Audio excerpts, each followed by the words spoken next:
નમસ્કાર દર્શક મિત્રો, લોકસત્તા શોમાં આપનું સ્વાગત છે। આજે આપણા દેશના વડાપ્રધાન નરેન્દ્ર મોદીનો 75મો જન્મદિવસ છે। ગુજરાતના વડનગરમાં જન્મેલા મોદીજીએ પોતાનું જીવન રાષ્ટ્રની સેવામાં સમર્પિત કર્યું છે। દેશભરના લોકો તેમને જન્મદિવસ પર અભિનંદન પાઠવી રહ્યા છે અને તેમના નેતૃત્વની ખૂબ જ પ્રશંસા કરી રહ્યા છે। દેશભરના વિવિધ નેતાઓએ પીએમ મોદીને તેમના જન્મદિવસ પર અભિનંદન પાઠવ્યા છે અને આવામાં વડાપ્રધાન નરેન્દ્ર મોદીને યુએસ રાષ્ટ્રપતિ ડોનાલ્ડ ટ્રમ્પનો પણ ફોન આવ્યો હતો। જી હા, એવા અહેવાલો સામે આવ્યા છે કે ટ્રમ્પે પીએમ મોદીને જન્મદિવસની શુભેચ્છા પાઠવી હતી। આ દરમિયાન ભારતના વડાપ્રધાન નરેન્દ્ર મોદી અને યુએસના પ્રમુખ ડોનાલ્ડ ટ્રમ્પની વચ્ચે ઘણી બધી રસપ્રદ વાતચીત પણ થઈ હતી, જે ફક્ત બંને દેશો વચ્ચેના સંબંધોને મજબૂત બનાવવા માટે મહત્વપૂર્ણ નથી, પરંતુ તે દર્શાવે છે કે આ બંને નેતાઓ વૈશ્વિક મુદ્દાઓ પર કેવી રીતે ચર્ચા કરે છે। જેમાં યુક્રેનનો પણ ઉલ્લેખ કરતા વડાપ્રધાન નરેન્દ્ર મોદીએ શાંતિ માટે ટ્રમ્પના પ્રયાસોને ટેકો વ્યક્ત કર્યો હતો।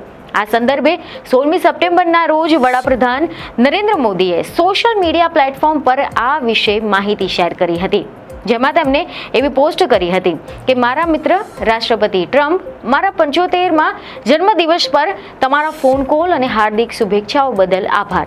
તમારી જેમ હું પણ ભારત અને અમેરિકા વ્યાપક અને વૈશ્વિક ભાગીદારીને નવી ઊંચાઈઓ પર લઈ જવા માટે સંપૂર્ણપણે પ્રતિબદ્ધ છું અને અમે યુક્રેન સંઘર્ષના શાંતિપૂર્ણ ઉકેલ તરફના તમારા જે પ્રયાસો છે તેમને સમર્થન આપીએ છીએ।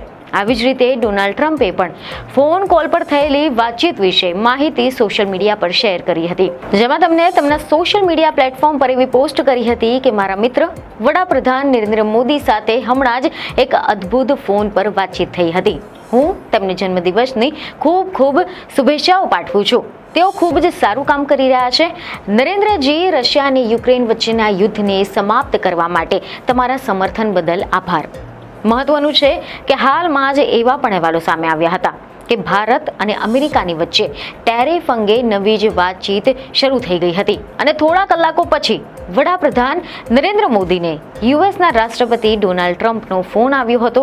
અહીંયા જોવા જેવી વાત એ છે કે 17મી જૂન પછી આ બંને નેતાઓની વચ્ચે આ પહેલી વાતચીત કહેવામાં આવી રહી છે, કારણ કે ઓપરેશન સિંદૂર પછી જ્યારે ટ્રમ્પે એવો દાવો કર્યો હતો કે તેમણે વેપાર સોદા અને ટેરિફ દ્વારા દબાણ લાવીને ભારત અને પાકિસ્તાન સંઘર્ષનો અંત લાવ્યો હતો, ત્યારે ભારત સરકારે તેનો ઇનકાર કરી દીધો હતો અને એવું માનવામાં આવી રહ્યું છે કે ત્યારથી જ આ બંને નેતાઓની વચ્ચે કોઈ પણ વાતચીત થઈ ન હતી અને અનેક પ્રયાસો પછી પણ આ બંને દેશોના વેપાર કરાર પર પહોંચી શક્યા ન હતા અને આના પછી ટ્રમ્પે ભારત પર 25% ટેરિફ લાદી દીધો હતો અને બાદમાં તેમણે ભારત પર રશિયા પાસેથી તેલ ખરીદવાનું બંધ કરવા માટે દબાણ કર્યું હતું, પરંતુ જ્યારે તેમ થઈ ન શક્યું ત્યારે તેમણે ભારત પર વધારાના 25% ટેરિફ લાદ્યો, જેના પહેલાથી જ અસ્તિત્વમાં રહેલા 25% ટેરિફમાં ઉમેરો કરીને કુલ 50% ટેરિફ થઈ ગયો છે। આના પછી ટ્રમ્પ ઘણીવાર ગુસ્સે પણ જોવા મળ્યા હતા। એવા સમાચાર સામે આવ્યા કે તેમને એ વાતનો વાંધો ઉઠાવ્યો હતો કે ભારત અને રશિયા ચીનની વધારે નજીક આવી રહ્યું છે। આના પછી 6 સપ્ટેમ્બરના રોજ ટ્રમ્પે સંકેત આપ્યો કે તેઓ પોતાનો ગુસ્સો ભૂલીને ભારત સાથેના સંબંધો સુધારવા માટેના પ્રયાસો કરી રહ્યા છે। સોશિયલ મીડિયા પોસ્ટમાં તેમણે એમ જણાવ્યું હતું કે દેશો વચ્ચે ખાસ સંબંધો છે અને ચિંતા કરવાની કોઈ જ વાત નથી।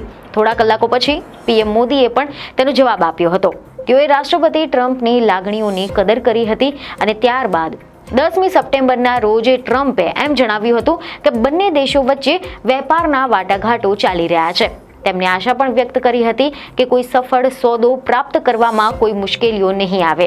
જ્યારે આના જવાબમાં પીએમ મોદીએ પણ કહ્યું કે બંને દેશો કુદરતી ભાગીદાર છે અને ઉજ્જવળ ભવિષ્ય સુનિશ્ચિત કરવા માટે સાથે મળીને કામ કરશે। મહત્વનું છે કે યુએસે ભારત પર 50% ટેરિફ લગાવ્યો હતો, જેના પછી બંને નેતાઓએ સોશિયલ મીડિયા પર સંદેશાઓની આપ-લે કર્યાના થોડા જ દિવસો પછી આજે વાતચીત થઈ છે। આ વાતચીતને ખૂબ જ મહત્વપૂર્ણ માનવામાં આવી રહી છે કે જે બંનેના સંબંધોને ફરી એકવાર સુધારવાના ઈરાદાને દર્શાવી રહ્યા છે। ટ્રમ્પ દ્વારા ભારતીય માલ પર ટેરિફને વધારીને 50% કર્યા પછી નવી દિલ્હી અને વોશિંગ્ટન વચ્ચેના સંબંધો તંગ બની ગયા હતા, જેમાં ભારત દ્વારા રશિયન ક્રૂડ ઓઇલની ખરીદી પર વધારાના કારણે જે વધારાના 25% ડ્યુટીનો પણ સમાવેશ કરવામાં આવ્યો હતો. અને આમ અમેરિકાના રાષ્ટ્રપતિ ડોનાલ્ડ ટ્રમ્પ દ્વારા લગાવવામાં આવેલા 50% ટેરિફના બાદ બંને દેશોના વચ્ચેના જે સંબંધો છે તેમાં ખટાશ આવી ગઈ હતી. એવું કહેવામાં આવી રહ્યું છે કે આ બંને દેશોએ મંગળવારે થયેલી વાતચીતને સકારાત્મક ગણાવી રહ્યા છે, જ્યારે સોમવારે રાત્રે અમેરિકાના રિપ્રેઝેન્ટેટિવ બ્રેન્ડન લિંચ ભારત પહોંચ્યા હતા અને ત્યારબાદ ભારતીય પક્ષની સાથે વેપારને લઈને ચર્ચાઓ થવા લાગી હતી.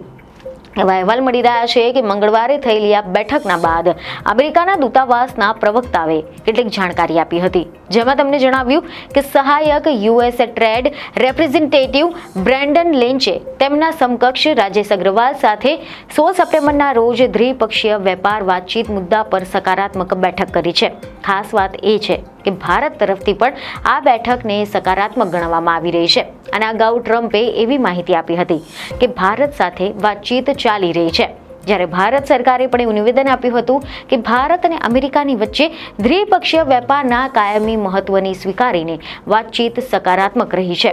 તમે જણાવી દઈએ કે રશિયન ક્રૂડ ઓઇલ ખરીદવા માટે અમેરિકાના બજારમાં પ્રવેશતા ભારતીય માલ પર વધારાની જે 25% ડ્યુટી, 25% વધારાના દંડ લગાવ્યા બાદ આ ઉચ્ચ કક્ષાના યુએસ વેપાર અધિકારીઓની પહેલી મુલાકાત મારવામાં આવી રહી છે.